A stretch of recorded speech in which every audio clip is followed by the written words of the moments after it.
Welcome back to the Live Undeniably podcast, where we explore the connections that fuel our careers, our communities, and our lives. I'm your host, Toyo Remosu.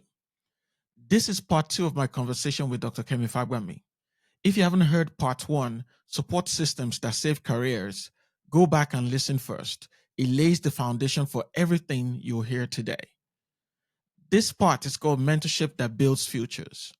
Here, we'll explore how mentorship not only saves careers, but also propels them forward, shaping leadership, opening doors, and inspiring bold pivots into new chapters of life.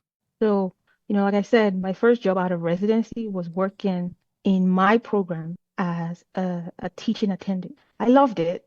I loved my hospitalist lead. He was a great mentor to me too, Dr. Bonham-Bloss. And if with time, I can share how he came to be one of my strongest advocates because our relationship didn't start fantastic right off the bat. When we were residents, we get all these letters called CDI, Clinical Documentation Improvement. Even till today, it's a source of aggravation for a lot of doctors. It's a bunch of people sitting down and reading your notes and tell you how you can write it better. Of course, you can imagine doctors, they're like, are you going to teach? That's usually the reception these letters get. And so I'd always get these letters. Look at it like I've written the best of what I would have. Patient is alive and well. Patient has been discharged, but here you are giving me queries. The word query. In Nigeria now, somebody gave you query. So I sat down and I looked at it. I asked my Dr. Donato, my mentor. I was like, I'm getting these queries and they're kind of aggravated. And he goes, well, what are you gonna make of it? What are you gonna do with it? I said, I'm gonna answer the queries. He goes, yeah, answer the queries, but tell me more what you can do about these queries. And I took it as a higher thing of, well, maybe I can figure out how to document better. And I went and sat down. I was like, well, so they had a medical director. These CDI guys had a medical director who was a hospitalist, the chief of the hospitalist. And I was just like, okay, why don't I do this? If they are bothering me so much, let's throw it back at them. So I went to meet Walt. So who was the medical director of the CDI, of these query people? Okay. So I went to meet Walt. I said, Walt, hello, Dr. Bonenblos. Back, we weren't even calling each other. He wasn't Walt, it was Dr. Bonenblos. Dr. Bonenblos, I'm getting all these letters, and I don't know if there's anything you can advise me. That's how you will have to decide how you're going to navigate any challenge. Are you going to throw your hands up and say, you know what, I'm out of here? Or you're gonna have to like throw it back and see, okay, what can I do? And I found that serves me in a lot of challenging situations. So I went to meet him. He told me, Kemi, well, Dr. Fagbami, this is why we do this. This is why we do this. We're doing this. And then I got this. I now got this. It now became, well, you will get paid more if you document in a more efficient manner. If you document more, that was just the way he couched it to me. And I realized these guys are trying to help me so that my facility, we get paid for the work we're doing. If you just write a careless note and you think all that matters is that your patient is alive and well, that it doesn't end there. And so because I had that conversation with Walt when I was a resident, he became one of my greatest advocates. Of course, when I was looking for a job out of residency, he told me no brainer is going to take me. Even when I got the job and I was like, you know what? I think I want to parlay. I think this teaching thing, I've done it enough. This is a year and a half in. I think I just want to be he was like, sure, because really my contract was to teach. And you know what I mean? And then when I was going to move to Texas, which I needed strong letters of recommendations. When I read Walt's letter of recommendation for me, I cried. I mean, so unstinted was he in the praise of me that I'm like, is he talking about me? But apparently, if you approach people less with what in the holy hell are you talking to me about? And rather go about, I see what they're saying here, but I don't understand why this keeps happening. Like kind of, you got to find a different way of phrasing a challenging of visualizing a challenging situation. And it's not necessarily all about, no one is sitting in their house plotting how they're going to aggravate you today. They're just trying to do their jobs. And if you look at it from that perspective, and it's not going to be always easy to look at things from the other person's perspective. It's not always going to be, right? And you approach people with respect and make it clear, I'm just trying to understand what's going on here, because this query that I'm getting every day I tell people that all the time. Don't be defensive. Just open up and go. Now, will it always work? Not necessarily. It's not always going to work. But you just going with an open mind. You just going, being trying to be receptive of the other person's point of view, especially in a professional setting. It works. Some of the best mentors don't hand you praise, they hand you critique. The difference is whether you treat it as rejection or as a roadmap. How do you respond to critique? Do you treat it as an insult or as an invitation to grow?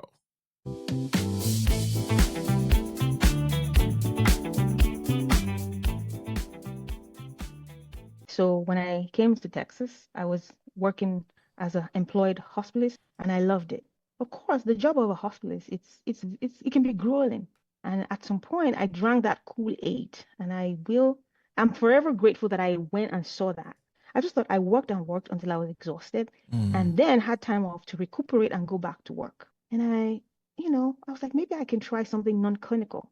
I was a little burnt out, jaded, whatever you want to call it.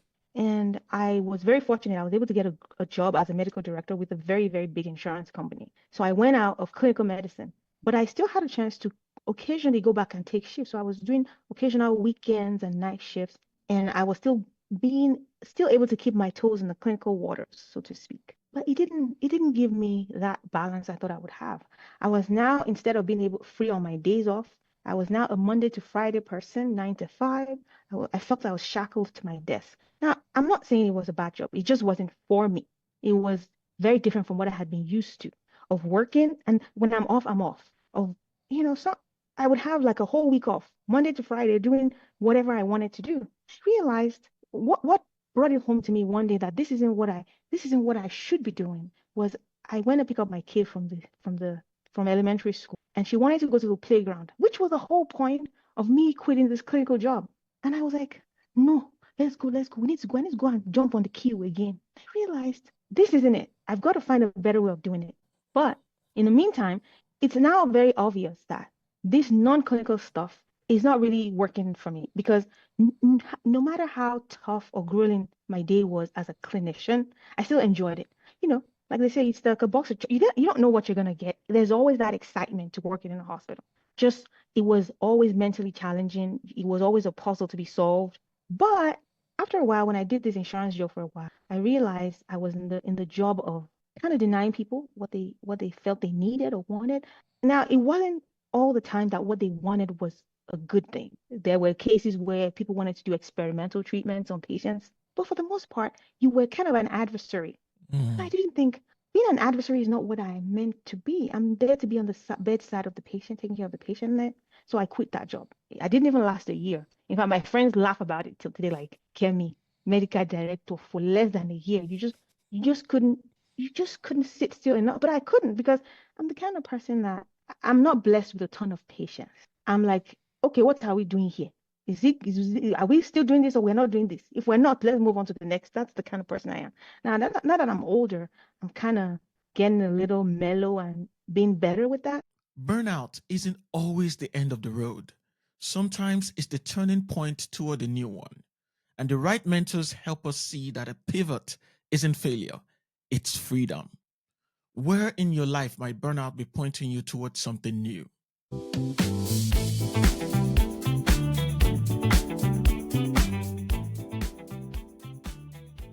If you're hearing Dr. Kemi's story and wondering how to build influence that lasts, I want to point you to my book, Become Undeniable: From Overlooked to Unforgettable. It's about cultivating more than skill. It's about building the trust, presence, and influence that make people remember your name long after you leave the room.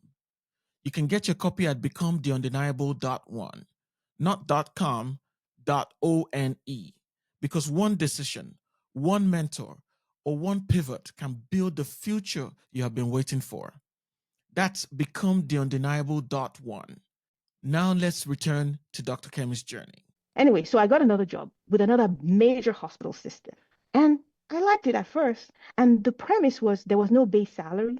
This was strictly come and work. Sounds like a good thing if you're ready to work. And then I got there, we would work. When it was time to get paid, there would be huge amounts missing from the paycheck. Now, I am David, they are Goliath. You tell them, how come this is missing from my paycheck? And they'd go, you didn't document this. And you go, no, Go and check again. I documented it. And they're like, oh, sorry, we didn't see that, but we see that you did actually did.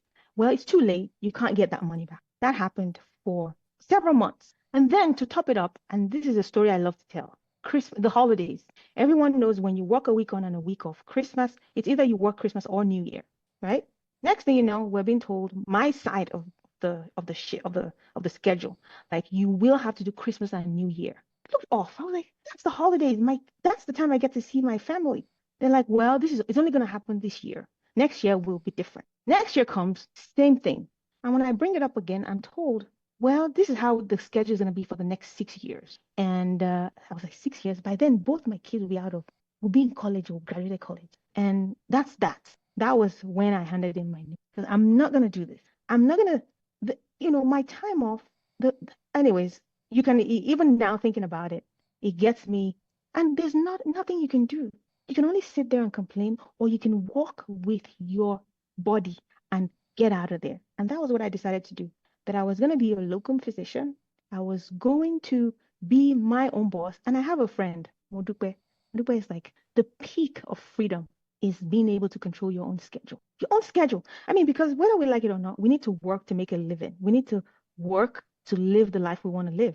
And it's a major part of how we spend our time.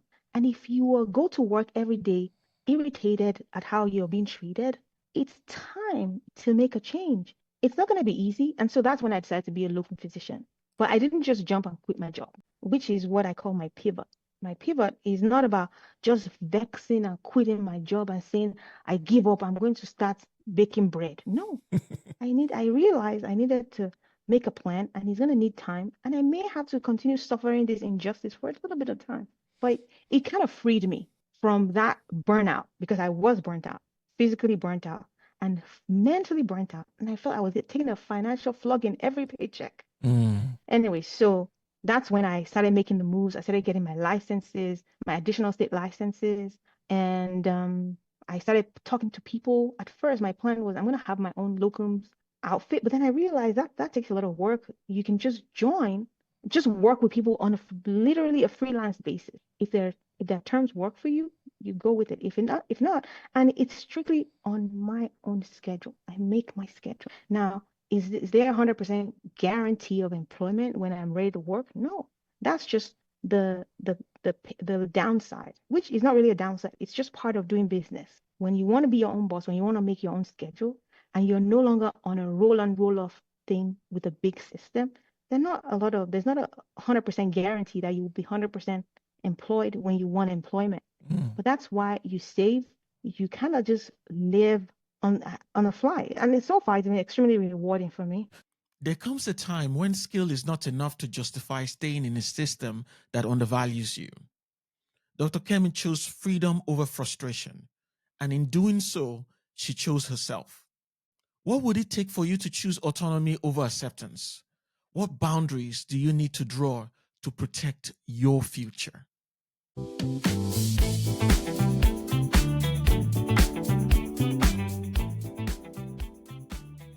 You pivoting is a very essential part of being an immigrant, of being a self-deciding, self-determining adult, and being able to find joy in your life. There's always room for change, and you can always change your circumstances. It's not enough to sit down and moan about things.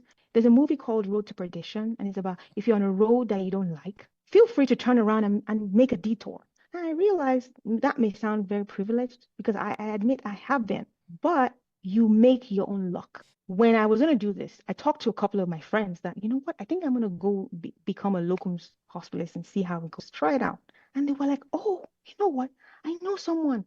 This is what he and his wife, this is what they do. And I'm going to connect you.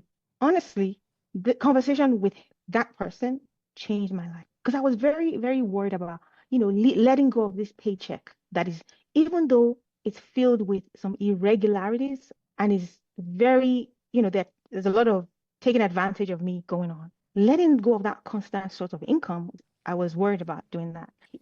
He gave me so much time. He talked to me for hours, and he basically told me all he knew, because he had been doing that for like 10 years before I met him. And he gave me everything. He didn't hold anything back.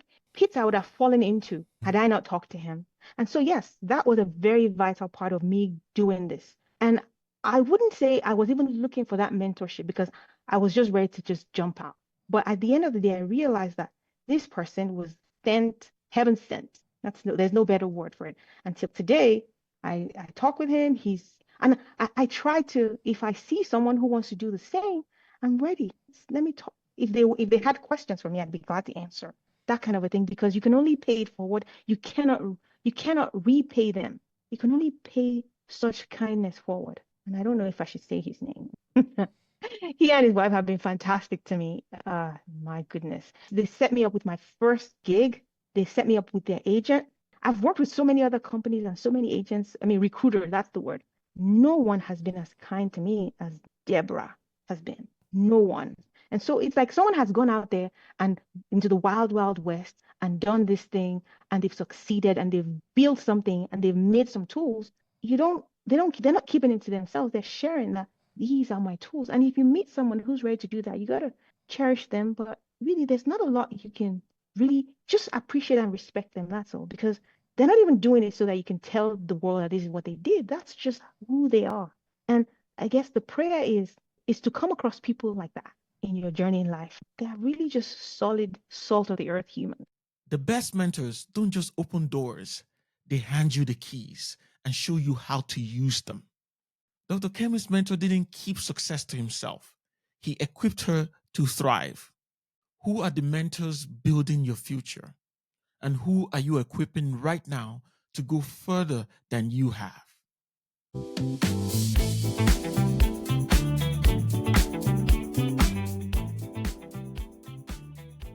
Dr. Kemi's story shows us that mentorship doesn't just save careers, it builds futures. It equips us to pivot, to rise, and to pay it forward.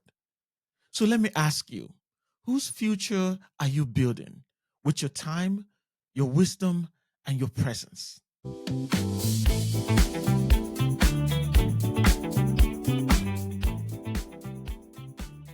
Together, these two parts, support systems that save careers and mentorship that builds futures, show us that no career rises alone.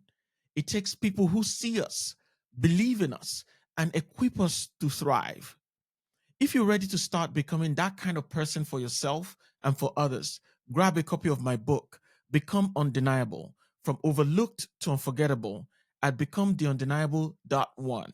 Remember, .one, not .com, because one decision, one connection, one act of mentorship can change the trajectory of a life. Thank you for being part of this journey. Let's become undeniable together.